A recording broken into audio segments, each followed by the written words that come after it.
Okay, good morning and welcome to Architects of Change Live, conversations with change makers who are moving humanity forward. And I have to say, I'm so excited.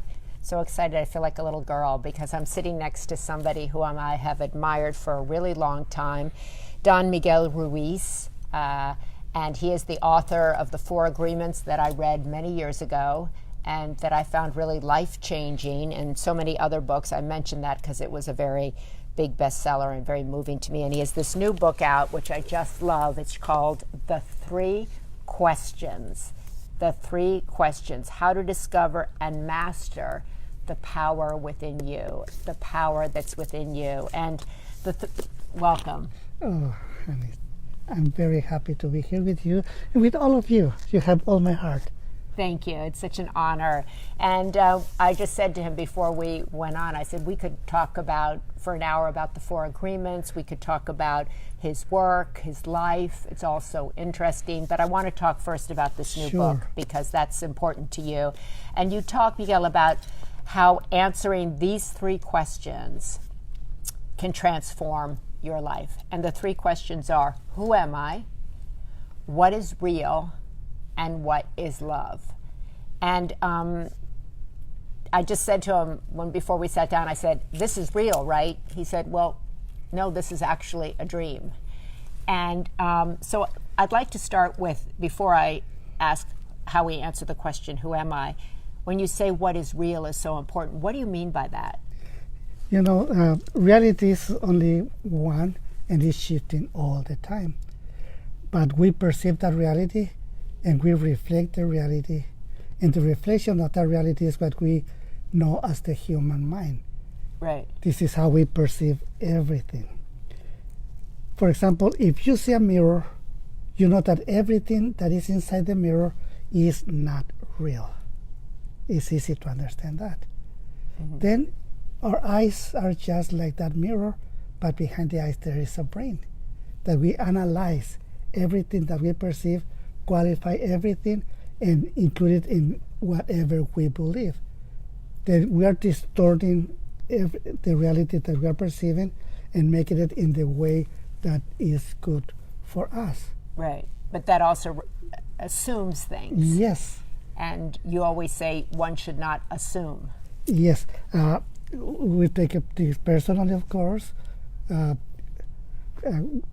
We need to be impeccable for maybe with ourselves, with our own life. Right. Yes. But those are the 4 agreements. Yes, like we see these 3 questions, they're always changing. Who am I is always changing. What is real is always changing. Well, what changes is what we believe about who am I. Right. Because it's changing all the time. Like when we are 10 years old, what we believe about ourselves is completely different than when we are 16, 17, in 20s and the 40s. Everything is changing all the time. Then the concept that we have about ourselves is changing all the time. And we use these 4 agreements to answer those questions. Right. But if we understand that it's changing all the time, what is real, who am I, what is love, because it's also changing what love is according to what we believe. But according to what we learn. Isn't that kind of scary if you think of like, who am I, and that's changing all the time? What is real? That's changing. And what is love? If that's changing, then you're kind of feeling like there's nothing that's stable. And this is the truth, because everything is changing. Life is changing all the time. Right. You know, whatever happened 5 minutes ago, perhaps it's no longer true right now. Then when we accept that, when we accept, let's see, what we believe is real, then everything changes completely the way we perceive our life. So how does asking these 3 questions, how does that really get you in touch with the power that's within you? Because we all believe in many ways that we're powerless, and you believe we're very powerful and that all we need is it inside. So how does asking these 3 questions, who am I, what is real, and what is love, how does that tap into your power? Oh, it's a great question. I love your question. And the answer is so simple. You know, all those concepts is changing according to the one who is perceiving. then we are always creating everything. We are the greatest artists. And we see the changes, but we don't change. The artist doesn't change. What changes is the reflection of what we perceive. Then when we accept that reality, everything makes perfect sense, and there's nothing to be scared of. Because yes, the world is changing. Our concepts about who am I is changing. The concept about love is changing, but not the one who is changing everything, because we are the one who's changing really everything. So are you are you saying that we have the power? We are the power. We are the power. Yes. Explain that to me. Well, the whole reality is easy to understand. It's just a binomial. One is life, the other is death. We can translate it, say one is energy, the other is matter. Right. And the combination of these two elements creates everything that exists. It's so simple. Now, it's not that simple, but let's just go with it. It's so simple. Okay. Okay, in our physical body, we have both. Right. Our body is matter. Right. But the force who moves matter is life. Right. Then we are moving our physical body since the moment of conception. Right. Thanks to us, the body was born, grew up, learned everything, grew old, and sometime we will get out of our physical body, that is matter. Right. Without us, the body will decay, becomes ashes, because it's not really real. But what is real is what is moving, every molecule of our physical body, every cell. So what I'm feeling right now, isn't that real? I'm feeling a connection to you. I'm feeling kindness from you. Yes. That's real. Okay, this is a concept of what is real. It's a reflection of our perception. So my perception is that this is real, and maybe that's Yes. all I need. That's all we need. Aha! There we go. All we need is what is our perception of what is happening. Because it's the reflection of the artist. It's Right. the reflection of life. I love to see myself as an artist. I remember many years ago, which was this is also the power that another person can have on you. A woman said to me at a dinner, it was like 15 years ago, "You're an artist," she said to me. And I said, no, you may have me confused with someone. I'm not an artist. And she goes, "No, you're an artist." She and was I right. said, "No, I'm not an artist. I don't paint or anything." She goes, "The way you dress, the way you write, the way you live makes you an artist." And I took a step back and I was like, wow. And it shifted everything for me, that allowed me to see myself as the artist of my own life. Everyone is an artist. I love that. They maybe don't believe it, they don't know it, but they're artists. We are creating all of the time. We always create, even if we don't want to. That's beautiful. We have such a linear, small view of what it means to be an artist. Maybe it's somebody who paints, right? But if we're creating our life, we're creating the home that we live in, we're creating the look that we have, like your hat. That's Yes. an artistic expression. And you're saying also our thoughts are artistic, in that really we're actually bringing in to decide how we see this. Just to speak in the way we're speaking right now is art. Every word that we know is a piece of art. Something that is very interesting. Yeah. That concept of me, Yeah. who am I, Yeah. is just a reflection of the artist. It's just an image that is not real, but is the one who controls the virtual reality that is the human mind. So you write in the book that who am I, the question, who am I, coming back to these three questions, you help to answer it, he writes, by deciding who you are not. Yes. And that winnows away, like, I am not a mean person. I am not a judgmental person. Is that what you're saying? Well, I am not everything that I used to believe that I am. There was a Okay, great... repeat that again. I am not everything I used to believe that I am. So I am not a baby. I am not powerless. No, exactly. I'm just an image.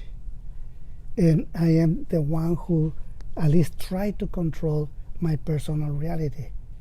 Like in this book, I am the president of my own country. I am the president of my own country, and this is my country. Yes. All your beliefs or your ideas, all the secondary characters that you create in your mind. You are the president because, well, the next question is what kind of president I am. Wow, I love that. So I'm the president of my own country. Everybody can say that in unison with him. I'm the president of my own country. And then what kind of leader am I? I love that. Yes, because you create your own reality, Yeah. what you believe is real, that is under your control. What kind of president are you?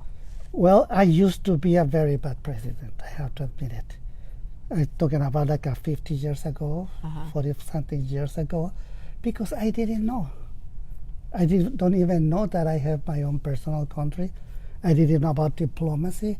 I didn't know about anything like that. And I was victimized for all my beliefs. You know, for all the book of law that used to rule my life. All the decisions that the Congress used to make. And the Congress being all the people that influence you, your parents, your friends, and all those sort of stuff, but always coming back to deciding what kind of a president, what kind of a leader do you want to be to your own country. Yes, once that you understand that point, now you can really start changing your reality. And that requires diplomacy? Well, first that requires to understand what am I or what I'm not. If your country is or is not real. But the most important part is love. So how do you define love? I've struggled with this idea of what is love, what makes you feel loved. And I think we use the word love so flippantly. I love you, I love these flowers, I love ice water, I love, somebody that I follow on social media that I don't even know, and then I love my children, and I love, my family. So how does that, and then what makes me feel loved? So what is love? Okay, like we say in this book, first we have to see what is not love. Okay, so love always, is not. So what is love not? Okay, when we was born, we have no knowledge at all. Yeah. We only feel, and our brain was not ready to create all those concepts. Right. But we grew up in a family that they really love us unconditionally, even if they didn't know that. But we start witness the way they treat each other. Right. We grow up, we see soap operas, we see the neighbors, we hear all the gossip, and we learn to love the way everybody else loves. Which means I love you if. Yeah. I love you if you let me control you. That's not love. It's not love, but it's what we believe that love is. And the main problem is that we learn to love ourselves also with conditions. Yes. I love myself if I can become the way I wish to be, the way my parents want me to be, the way everybody told me that I am, then everybody starts giving you the information of what you are. Right. You talk about how we don't know, we want to love ourselves, but we don't know how to love ourselves. Because we learn to love in the other way. Then in that way we create all those rules, all those limitations, and we start taking many things personally. We make a lot of assumptions, and you see, it's not that easy. But if we take everything away, all those concepts, whatever is left is love. And love is unconditional. Then in order to really love, we need to love ourselves first. Because we really cannot give what we don't have. So how do you love yourself? First, accepting myself just the way I am. Okay, first. Because we have all those judgments. Without kind of harsh judgments. So it's like waking up in the morning, looking in the mirror, and what you're seeing, and you said in the Yes. mirror isn't real, so just saying whatever I see I love. Yes, but this mirror is reflecting Right. what you really are, the way you really looks like. Of course, we will modify it with our mind. We'll say, "Oh, I wish to be 20 years younger, Yeah. 40 years younger. I wish to be skinnier, or taller, or shorter, etc." Yeah. But this is all in our head. Right. It's because we don't accept ourselves the way we are. So how do we do that? Just wake up and go, I accept you? Well, it's not just the words. Yeah. Because before we say that to ourselves, we have years and years and years of conditioning. Right. Beliefs that harm us, that are Exactly. judgmental. So how do we get And rid of we that? don't believe ourselves. Right. That is the main problem. We don't believe ourselves. We want to believe that we are perfect the way we are, but we know that we are not, because this is what is in our mind. It's So in how our do we belief change system. that? How do we do that? By challenging it. It's a challenge. In in the mind, we have lots of lies. The majority of everything is a lie, but the truth is always the same. But we don't want to see the truth. Then if we see ourselves with the truth, we will find out that we are not as bad as we used to. And the concept of beauty. We say a beautiful newborn baby, it is so beautiful. But a human that is almost dying, this very old, is also beautiful. Then in every step of our life, our body is beautiful. It doesn't matter how it looks like. But because we judge ourselves and we accept the judgment from other people, we reject ourselves. Even we hate ourselves. Yeah. And this is not love, of course.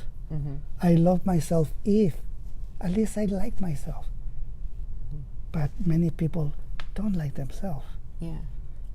Then once that we accept that, then everything starts changing just like magic. I accept myself just the way I am. Doesn't matter that I'm 66 already, that I have a heart transplant 8 years ago, that I have a major heart attack in 2002. And it's not life was not so easy for my physical body, but it's only for my physical body, not for my mind, not from what I believe I am.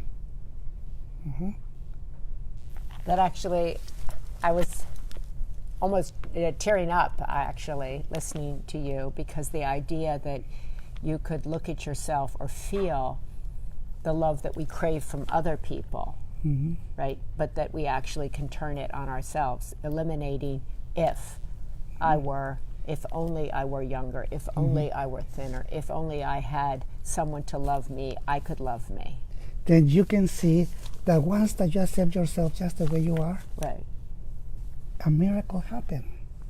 You start accepting other people the way they are, because you no longer judge them.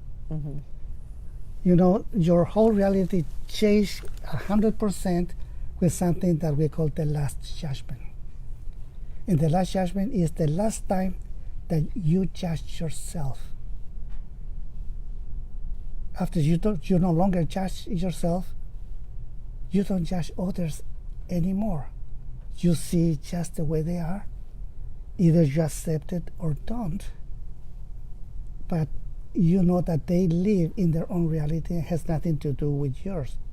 So that's to not take things when you say that someone's in their own reality. So when they're being mean to you at work or judging you, or someone in your family is treating you harshly, it's really hard not to have a judgment about them. It's really hard not to want to hit back and protect yourself. It's really hard not to absorb what they're saying about you and taking it on. Yes, but if you do that without that judgment, you find out that whatever they say hardly is going to really affect you, because you already know that whatever they say is just their point of view. They really don't know you. They only know what they believe about you. And of course, you will set your boundaries. You will reject whatever go against you. And we do that for a very simple reason, because we love ourselves completely, that we will not allow anybody to hurt us, to disrespect us, to mistreat us, because we don't do that to ourselves. Then if someone starts treating us in that way, in that moment, you just step aside, push them away, and you're no longer part of whatever relationship that you have with this person or group of people who treat you that way, because you love, honor, and respect yourself. You know, your physical body is just like a temple where you live. Then if you see your physical body as a temple, you're going to treat your physical body in a completely different way, because you will honor and respect your temple. And you wouldn't allow anybody to do that to your temple at all. So many of us were not brought up with this thinking. I mean, my parents didn't talk to me about my body being a temple. They didn't talk to me really about self-love, right? So this is a beautiful thing to be able to start teaching your children at a very young age. But how do you think it's a real challenge to teach it to yourself if you're 30, 40, 50, 60, right? Mm-hmm. Well, everything between with awareness, to be aware. Right. Because you know something is not right. Even if we don't know exactly what is not right, we know that something is not okay. We don't feel okay. But once that you understand, that you are aware, now you can change it. If you're not aware, you cannot change it. Right. But with awareness, the challenge is to take the action to change it. You have to do your best to change yourself. It's like I say a little before, these 3 questions only guide you to what you really are, but it's changing according to the interaction that you have with yourself and with others. And the instruments that we use to keep answering these questions is these 4 agreements. So you see these 2 books, right? You right here, which I loved. To find your way in this world, you need only answer these 3 questions, right? And then you go through you will know love when you realize what love is not. And I thought that really, and you do that with all 3 of the questions, really. And you talk about, in an ideal world, humans get along with each other. People feel like right now nobody's getting along. Well, it's been like that for forever, really. But it feels more acute. It feels more real now. It feels more heated. So how can we get along better? How can we, of different ages, of different political parties, different genders, how do we get along better? Well, once again, we return to awareness. Let's see, when we was born, society, it was the way it is. We didn't create that reality. Right. We didn't create that society. Society hook our attention and make us part of that society. Right. And make us responsible in a certain way for that society. Right. But we didn't create it. We didn't create poverty. We didn't create war. We didn't create injustice. We didn't create any of that. But when we are here, and if we have awareness, we can do whatever we want to solve that problem, if we want to solve the problem. If you want to, yeah. Because we don't have to. We didn't create it. Then it's not your mass. It's their mass. Who's there? Everybody around you. But what if everybody said, it's not my mess, I don't want to fix it? They may say the same thing, but they may fix whatever they want to fix also. Like, let's see, you have your personal power, and there's things that your interest that you want to change, not because you have to, but because you want to. Right. Then you will focus your attention in what you want to change, and you will change it. But there's other things that you don't even try at all. Right. But there's other people that will. Right. Then they will do whatever they have to do in order for them to feel good with themselves. But how do you not judge people that you see that are murdering people or, being abusive to people. Well, and fortunately, in that society, all those rules already exist before we was born. There's all those laws, there's police, there's jail, everything that exists. Then the ones who go out of those rules, they will pay for that. But you're not the one who's going to take them and put them in jail. No, that's why there's police. But then people would want to become police, they'll become lawyers, they'll become activists in order to do that. Yes, this is the way they perceive their reality. And they do what they love to do. But you don't have to do that if you don't want to. But perhaps what you want is to help children, then you're going to do the best you can to help those children. But you will not try to do everything. Why do you think, Don, that it's important with all of these things going on in the world that people see themselves as powerful, that they become aware, that they read this book? How will the world be different? Well, once again, if they have the awareness, Right. and they know that in the little country where they live, they can make a change, then they will make the change beginning with themselves. Then if it's complete chaos in their mind, Right. and they know that that chaos is because they're being a very bad president or bad queen or whatever else, with awareness they say, okay, I'm going to change the way I am with myself. I'm going to fix my own mind. I'm going to put order. And all of a sudden, they feel happy in their own life. Now they can give because now they have it. Then let's see, okay, what's wrong with my family? Oh, my children. I'm going to help them. What's wrong with my wife or my husband, etc.? You will help them. With my community group, then we can give what we have. And what we have is love now. Because the way we love ourselves. So many, and I would put myself in this category, so many of us feel like I'll love myself when someone else loves me. That's a very bad point of view. Because, let's see, I love myself all the time. If someone else loves me, great, thank you for loving me. I love you back anyway. Actions have reactions. But like I say again, if you don't have it, you cannot give it. If you have judgments about yourself, that's what you're going to give to other people, all those judgments. If you gossip about yourself, you're going to gossip about people. And you may understand also that whoever comes to you and give you gossips, well, when you're not there and they talk about you, they will just gossip with other people also. What changed you as the president of your own country? You said for a long time you were a very bad president of your country. Well, I have the awareness. But what was there a moment in your life where you were like? Well, there was many different moments in my life because it's not just like that. Yeah. It's gradual. Right.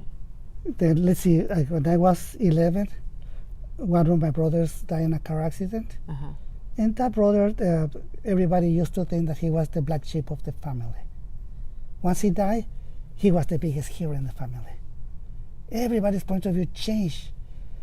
And it was so clear for me that everybody was is changing everything, perception. They were not authentic.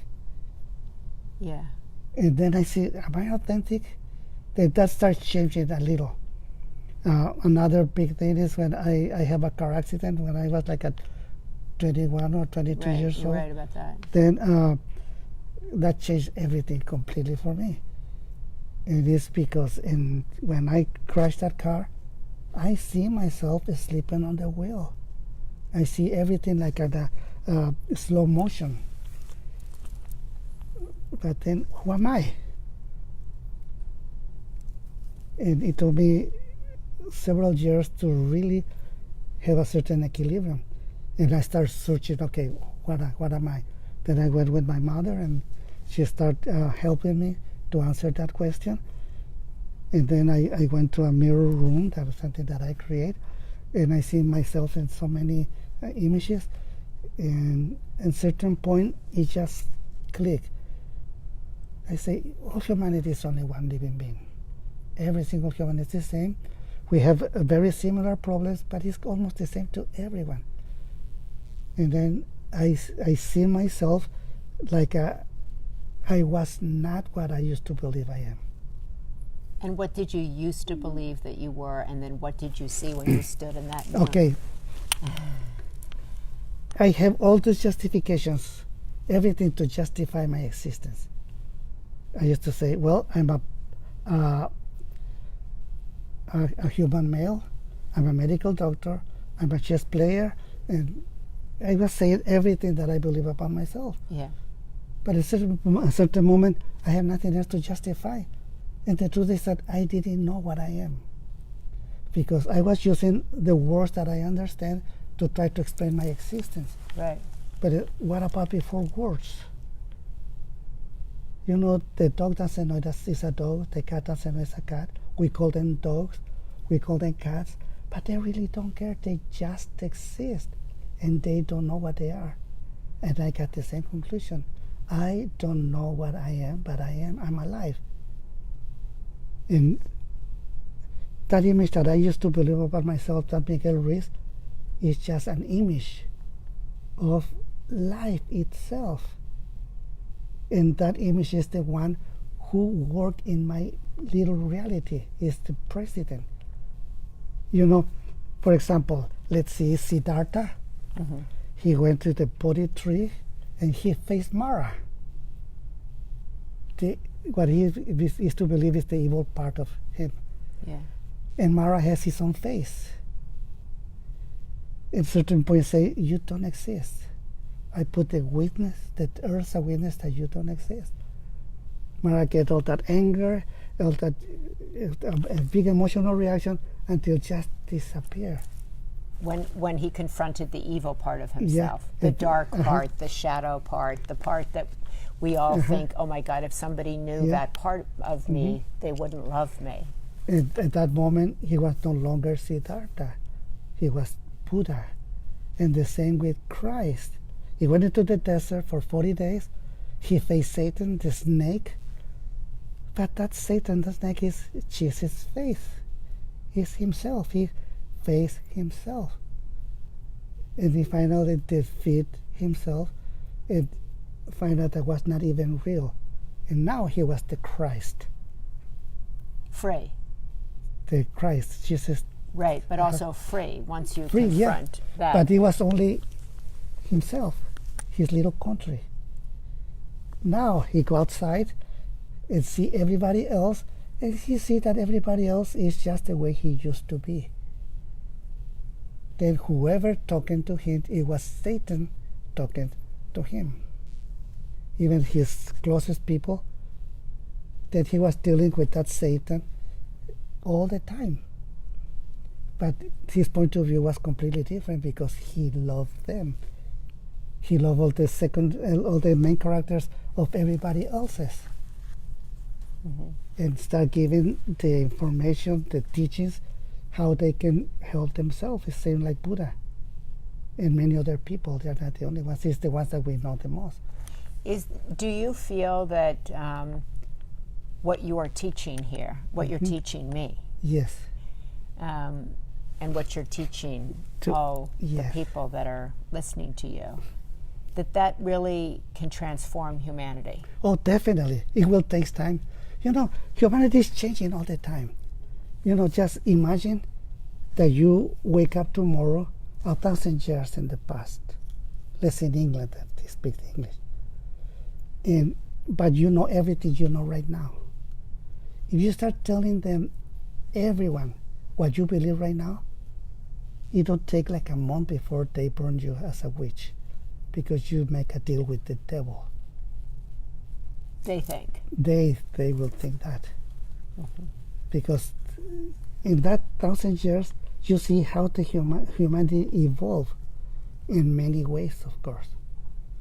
Even in the last 20, 30 years, humanity evolves a lot, very fast, like never before. What is your hope with this book? It's almost in a way that this book, to read, even if you've read the 4 Agreements, which I have, is to read this first and then reread that in a way. Well, you know, this book is dead, just like the 4 Agreements and any other book. when you read it, you give life to that book. Yeah. And it's reflecting what you believe, what you're reading. Right. Then if you read it again, the book, you will feel that it's a different book, but it's not the book, it's you, the one who already changed. I have that experience. That's so true. But as soon as you don't read the book, it's dead again, because we give life to the book. We give life to everything that we are perceiving. And the book is so wonderful, because the book is done. This is done. But when you read it and read it again and read it again, it's helping you to change what you believe about yourself.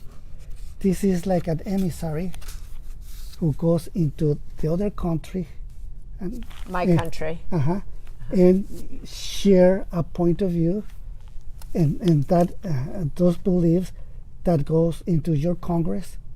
Your Congress will decide, this is good, this is not good, this is right, this isn't right, I accept this, I reject that. And that put that out in that Congress, and that may change certain rules, the way you live your life. And the same with everybody who is reading those books. And also the way you're interacting with everybody in your life, right? Yes. Yeah. And that really, which comes back to, as you say, how to discover and master the power within you. That's understanding that all the power you need, the power you attribute to other people, is actually all inside of you. Yes. We don't need to really look in the outside. Right. Everything is inside, but it's also outside. It's in both directions. Right. Because like I said before, humanity is only one living being. And that living being is part of the planet Earth. It's just an organ of the planet Earth. And there are lots of different organs. And together we create an equilibrium, an homeostasis of the planet Earth. We are the Earth. It's our home. That's why when we talk about climate change and caring for the Earth, Pope Francis has actually called it our common home, right? So that's why if we are loving to ourselves, that would in turn and then make us loving to other people. As you said, you can't give what you don't feel, right? That would translate to how we treat our Earth. Yes, the Earth is our temple. As our home is our temple, as our body is our temple, because life lives there. We move the physical body as well as we move the earth. But so many people hate their physical bodies, right? Yes. And I would say that I know so many women, and I put myself in there, have been really mean to our bodies. You know what is very interesting? What? That we treat our pets better than the way we treat our physical body. When the physical body is just like our pet. We pet, like last night when I came home, I'm petting my dog, I'm holding, and then you. Okay, now then imagine that someone come and mistreat your dog. How you gonna react if someone mistreats your dog? Yeah. Well, it's the same thing with your body. How you react if someone mistreats your body? Sometimes we love our dogs or cats better than the way we love ourselves. Well, what if it's you yourself that's mistreating your body? That's exactly the main point. What kind of president are you that you're treating your body that way? Right. That you're judging your body that way? That you even invite others to come and mistreat your body? What kind of presidents are we? We don't have the awareness. With awareness, we can change. And we really can treat our body in a completely different way. You know, in India, they do something that they call puja. Puja? And that means that they go into the statue, take care of the statue, put flowers, dress it, etc., etc. Yeah. Well, we don't need to do that because our body, we can do puja to our own body. How do you spell puja? That's what I think. Puja. Puja. Puja. Yeah. So you can do puja to your own physical body. So it's everything you're saying, Don, is all about coming back to how you love you, how you treat you, what that feels like to be kind to you. Yes, your body is your main priority. Right. Because your body is the love of your life. It's always been with you and will be with you until the moment that you leave your physical body. And it's always loyal to you. Your body will do whatever you want the body to do, if your body can, of course. It's completely loyal to you, then your loyalty should go to your body also. What do you say to people whose bodies give out on them, right? Who might become disabled, who might have a disease, a neurodegenerative disease, and their bodies are giving out on them, fighting them? Well, it's their temple. They live there. Without the physical body, how can they express what they believe or what they say, what they need? Then they have to change the point of view of how they see their physical body. Yes, the body can have cancer, they can be 80 years old. It still is your body and deserve all your love. Like I say about myself before, 2002, I have a major heart attack. When I finally came back from 9 weeks of coma, then 9 weeks of coma. Yes. Then I find out that my physical body was only living with the 60% of the heart capacity. I had to relearn to walk, to coordinate, and it takes a few months, but I really to really take good care of my body. My doctor used to say, well, you will be lucky if you live 1 more year. Extremely lucky if you live 2 more years. 8 years later, I have a heart transplant. Then even in that way, I used to go to power journeys to Teotihuacan and keep teaching, keep sharing, keep giving the best I can. And in the moment that my body hardly can handle that anymore, they give me a new heart and I start all over again. It's like after the heart transplant, like 3-4 years that I go all around the world, doing the best, sharing what I believe wherever I go, until finally my body stopped me again. And it stopped me because I was sleeping only between 2-3 hours, and I couldn't handle that anymore. Now I recover a little. I sleep like 6, if I lucky, maybe 7 hours. But I keep going. And this is how I treat my physical body, because I really love this body. And you go around the world teaching people about these 3 questions, about these 4 agreements. Well, it's Why? about really everything. Why? Whatever I have is endless. Why do you want to teach this? Because this is my passion. And really have nothing to do with them. It's my passion. It's what makes me sing, what makes me feel alive. You know, it's the way I am. It's just love. I just love. That's it. I can say I am love. Yes, you are. And you are love, and all of you are love. Everybody's love. Only love exists. Real love. So you don't have to, you don't go around doing what you do because of them. You do it because of me. you. Because of me, of course. Because that's what makes me happy. Make my heart sing, like I said before. And you believe everybody can be like that? If they want to, yeah.